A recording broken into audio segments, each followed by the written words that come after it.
You go ahead. Okay. First of all, just introduce. So this is Charlotte. She's one of the IB students. This is Sana. She's the other IB student. And this is Sana's work, who we'll talk about second. And this is Charlotte's work, who we'll talk about first. So I'm going to leave you, Charlotte, just introduce this painting. This painting was the first I did in the collection. It's called Pool Party. It's an oil painting on a canvas of expressionist. Okay, what about this shaping? It was inspired a lot by COVID isolation, and I had the chance to do whatever shape canvas I wanted, and I figured stop sign, because literally COVID was a pause. And also if I do a stop sign, I would cut out awkward corners that would kind of in them, which makes it more interesting visually. Come on in, guys. It's fine. The other interesting thing for me, I think this is all Charlotte. So the painting is all Charlotte. And the interesting thing was she set up a video camera and spent the afternoon running around jumping in the swimming pool. And then used Photoshop to create the image. I think the key thing for me in this painting is these two characters here, who are kind of having a conversation together. And I think if they weren't in the painting, I don't think it would have the same kind of resonance. I think when you look at it, you've got this character looking away this way, but these two are having a conversation, and obviously it's a conversation with yourself, because she's the only one in the painting. And I think that for me is the key part of the painting, and I think it's a clever touch. I think without it, the painting wouldn't work as well. Yeah. Which one do you want to talk about next? Have you got another next one? This one was mostly experimental. I was kind of reckoning with colors and brush strokes using the face. It's from a photo series with my friend. I don't know, I was just doing it's interesting, because if I can put the question out to the audience. When we look at this, what do we see that, the ribbon over the face, what does that kind of evoke in your thinking? Would be a question to you guys. Anything? For me, it asks a number of questions. Is it in fun? Or is it something a bit more sinister, don't you? Yeah? See what I mean? It could just be someone laying a ribbon over their face and a bit of fun, whatever. It could be playing with friends, oh, look at this, whatever, like you do as kids. Or there could be a much more sinister thing going on in that. And I think there are clues in either way, but you've got a distortion of the mouth, which kind of, it creates a tension in the piece of work, you see what I mean? I think if you didn't have this angle in the mouth and it was more straight up, there wouldn't be that tension in the painting, which I really like. So, anyway, here we are. What will we get on next? I guess we're progressing there. This one was Goldfish Bowl. It lasted 2 years on and off, just kind of messing with it. Again, it's taken from a photo shoot I directed myself. There's been several iterations of this. It's just one I ended up on. Originally, I was going to have the cape screwed onto the front of it here, but the rigging was tough and it didn't quite look right with it there. Yeah, I mean, this for me is probably the most important painting Charlotte made, partly because I think it is the centrepiece of the exhibition, and I think it sums up the work that she has produced if you look at everything else that she's done. And like you said, the cake was going to be put on the middle there, and it was going to be called Birthday Party. Now, if you look at the characters in here, you've got this one looking up in their praying. This one's got their hands on their head in despair. This one is probably asleep, or he could be drunk. Yeah, asleep. This one is kind of getting up to leave. They're sort of not really engaged in it. But I think the important thing was when Charlotte put the goldfish bowl in the middle. Because once you put the goldfish bowl in the middle, you create this kind of relationship between the four characters and the goldfish. If you think about the goldfish bowl in the middle of a bowl, it doesn't do anything. And it can't escape. And then you have this thing going on where these characters can't escape. So then you've got this, who's more in a goldfish bowl, the goldfish or the characters in the painting? And it creates an interesting, again, there's an interesting tension in that piece, which I really like. Okay? Next. Okay. These pots were just a little something I did. I think they work well with Pool Party because this is a splashes of water that aren't visible in the painting. I kind of took them out of the painting so they're absent there, and I modeled them in 3D. And I found something quite interesting about doing water in a material that's quite earth-based. I mean, clay is literally mud. Choosing mud to make water, I found quite interesting. Yeah, the other thing is that they're a light relief for the rest of the work. They're like a way of optimism when you look around the rest of the paintings, which I really like. What about Repent Now? This one, I was actually given a Doomsday poster kind of like this, but I lost it. And that was the inspiration for it. I designed the posters myself on Photoshop. I quite like the idea of not knowing what happened to all these pieces. If the apocalypse happened, they've just been stitched together, or they've just been lost and trampled and drawn on. They're just collected up again.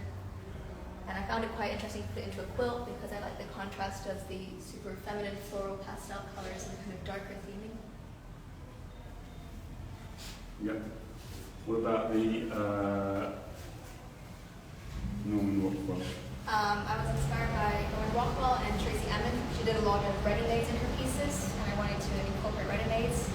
And I also wanted to incorporate this kind of Americana's quite beautiful piping and icing on just random scattered items. Because for me, this one's really interesting because you've got this idea of what icing the cake, and then it's like the person who was doing it has gone around and iced everything else. And again, it's that feeling of being trapped. They're trying to escape something. They're losing their mind a little bit of the mundanity of everything. And I think it talks a little bit about the American dream, or the perception of the American dream, and relating it to the Norman Rockwell pictures as well. I think it's a clever title to the piece of work, which I think is that meaning to it. Moving on. Moving on, these were a series of inks I did. This one was a larger one, I just went to photos of my friends when we were out. Kind of progressing from light to dark, so it's more messy. You see structural purple colors were more intense, I suppose. And then I have 3 over there. One again for as well as to the symptoms of my pieces, but I'll just focus purely on brush strokes and line work. Yeah, I mean, for me, these are very interesting. They're all really interesting. What I think the most interesting about this one is the way the drips work and the way the drips are falling down the faces. And if you look at this here, this drip here creates quite. Is it a drip or is it a tear? And I think when you're looking at them like that, I think it becomes really interesting. I think without the drips, it wouldn't have the same weight and the same. And I think the line work on these as well, the way you've been able to create the emotion in the faces was so phenomenal. Okay, is there any questions?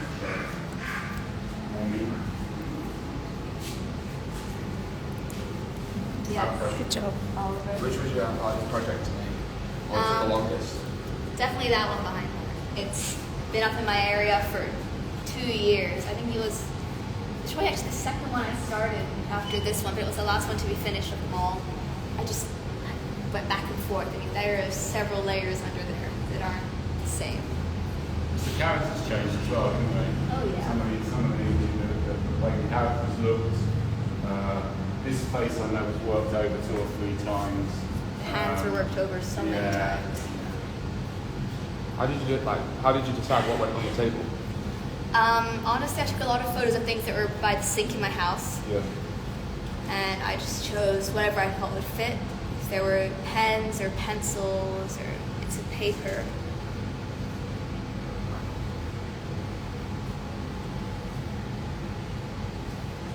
Okay. Okay, San's turn. Good job. Everyone go into the first. Tell them to talk a little higher. Yeah, A little higher. Like speak up? You speak. Yeah. I don't know. You guys over there in the corner. A little higher.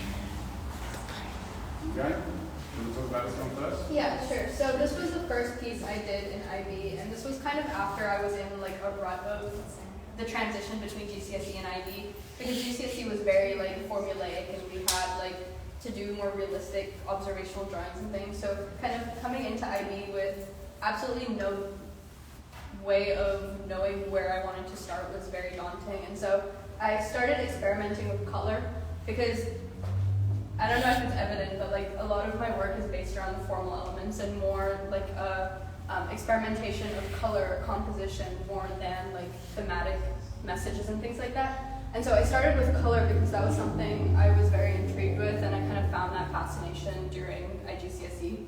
And so I started with this piece, and I started with like a series of photography, like things that I edited, a lot of like blur effects and like glitch effects on Photoshop, and that's kind of how this was created.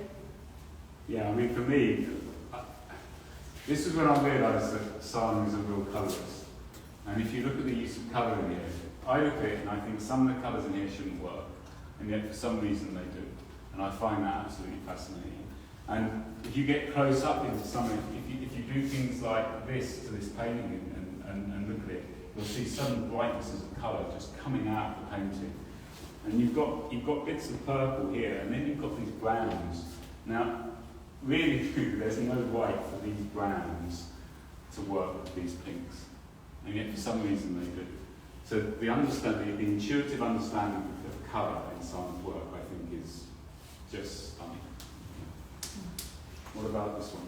Yeah, so basically I started understanding that I really loved using bright, vivid colors, and so I did this one, which was kind of an agglomeration of faces, basically, and I wanted to explore the idea of fractured identity, and so the title of this piece is Identity Crisis, and it kind of explores the theme of how identity changes over time, and I was able to use that to really experiment with hiding faces and the composition, and really working with how the faces work with each other. So in this process, there was a lot of studies of how to position the faces and what direction they would be looking at, so it felt balanced, even though it inherently is a very chaotic piece in terms of the mark making and the colors that I'm using, because they're very contrasting. For me, it's the beautiful mark making. Beautiful the way that face is painted. To be able to create that face just with those marks. Similar to what Charlotte's achieved over there, but in a completely different way. And also this, I remember you coming in to me saying, "Sir, I've done something, come and have a look," and this dripping was coming down here, and it was a bit like that was a little bit of a moment. You know, from my point of view, it's really interesting working with them, because there are little moments in their work where you think, yeah, something's going to happen. And it happens with all the students that you work with. And it was quite an exciting thing, wasn't it? It was kind of, oh, look, and then, yeah, no, don't do anything to that. Leave that, stop, yeah. It was nice. Yeah, and I think out of all of my pieces, it was definitely the one I struggled with the most, because I was transitioning from such a, timid way of working to something that required so much, bravery and... Yeah, and Simon used to write on painting. He was writing work, at the end of the lesson. I used to teach Simon that she was a Sunday afternoon painter. She'd sit down and knees and cross-legged and paint. And I say, "You're a Sunday afternoon painter, start painting. And this was the one where she really started painting. And then suddenly, I used to say that you need to go home unhappy about your work. You're going home too kind of happy all the time. I want you to go home really miserable about what's going on." And I think that's the one where it started happening, which is good. And it kind of aided my process for that one, which we'll talk about later, but it was definitely what allowed me to do brush work like that, because it was very difficult for me to start off with, and I think all of the sort of struggle and turmoil that went into this one, it really helped the process for that one. Okay, where are we moving on to? Do we want to just keep... Yeah, just go around. I think we'll talk about this before that, but you can talk about it. So this one I did at home completely, and it was kind of an experimentation of what happens when I remove color from my work, because I was starting to get really comfortable with knowing how my work would turn out and how I would evoke emotion if I was just using color, because it's very, I wouldn't say easy, but it's understood that if you use bold colors and if you have a composition, it will evoke some sort of emotion in your viewer. It might not be the same emotion for everyone, but it will evoke it. And so I kind of wanted to get rid of the color and see if I could still have a similar effect, but with a monochromatic piece. And so this piece, I really experimented with the gaze and manipulating fabric to look realistic, but also the texture and how that impacts what the viewer is gaining from the piece. Yeah, for me it's just a beautiful drawing. Truly, it's a lovely piece of drawing. And I think the way the hand rendered and the way you captured that going around the cloth and everything is really nice. What about photographs? So, yeah, so similarly to that one, I now kind of transitioned into getting rid of texture altogether. So photography inherently, there's very little texture because of how it's rendered and how sharp it is.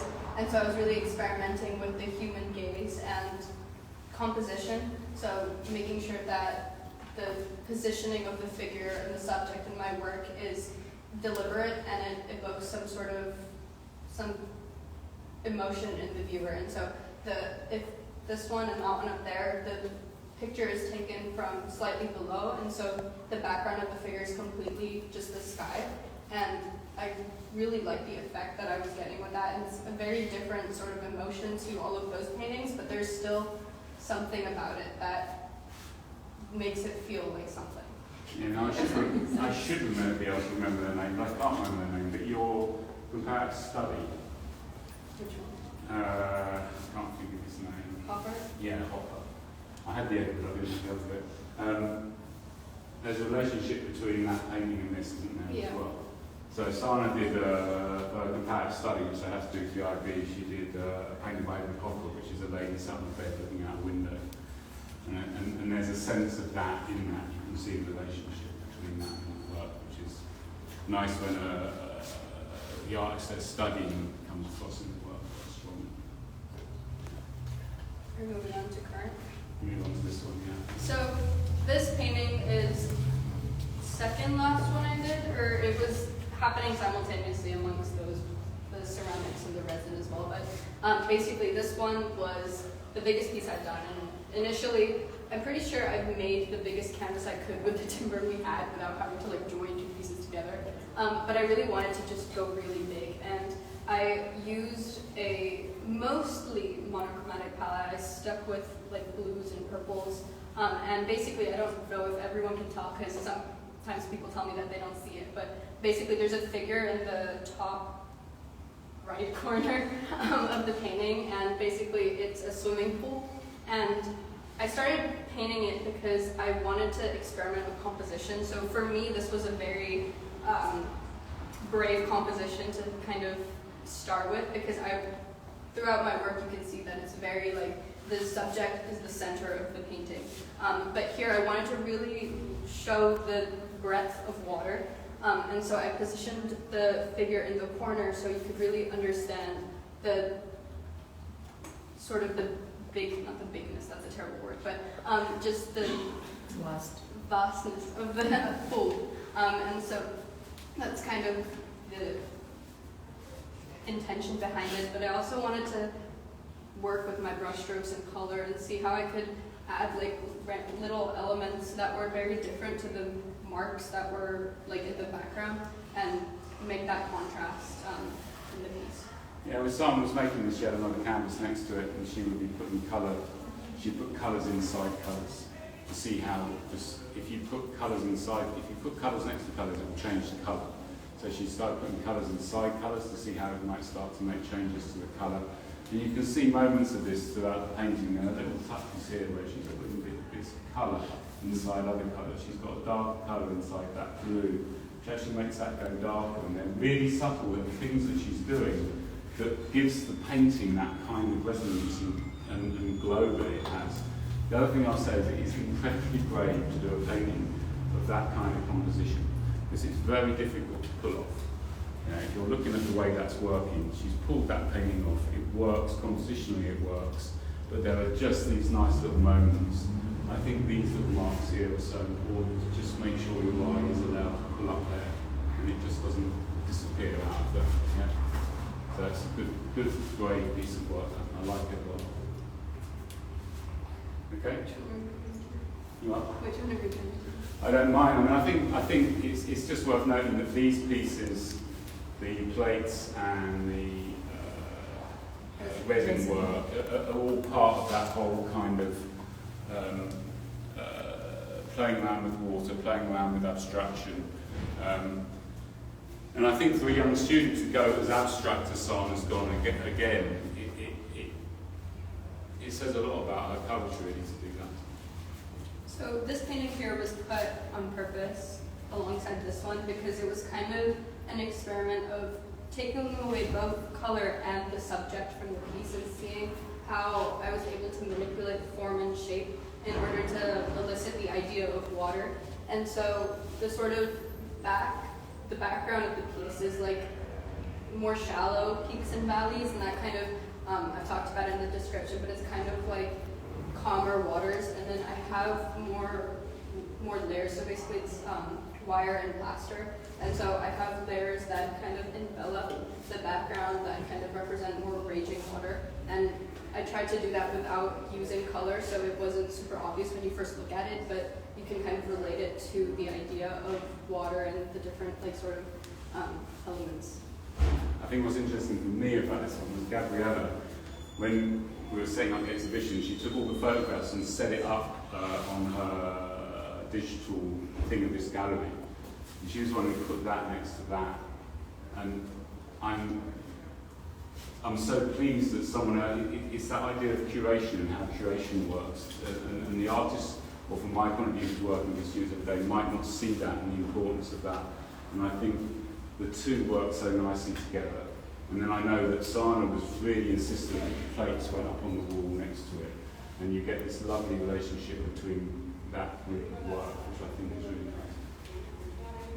And then that little resin piece at the thing, it's basically, it took a lot of experimentation. Initially I wanted to go a lot bigger, and I've actually made a mold of acrylic to pour the resin into. But the resin just wasn't drying, and so I was forced to scale down a little bit. But basically what I did was, it's a layer of resin, and then I used acrylic paint to paint the layer, and then I would pour another layer of resin on top of it. And it kind of ended up with, if you look closely, you can see the different layers of acrylic, and they kind of build up. And when you look at it from the front, it's kind of one picture of a swimmer in a swimming pool, and it kind of like overlaps with each other. And in my opinion, it's kind of like the process of painting. And so, for example, on this piece, I would do an initial layer of like blocking out where I want all of the elements, and then I would build on top of that with another tone of color, and then it would keep building on top of that. And so it's kind of like my process of painting kind of depicted in a piece, and it also kind of relates to the idea of water and how it, like the waves of water and how they kind of go on top of one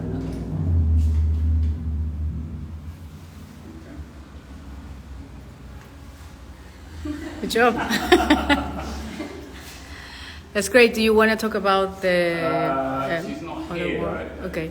I mean, I can do it. It just feels a bit weird with not having them here. Okay. So say goodbye. Bye. Thanks, everybody. Okay. Sorry.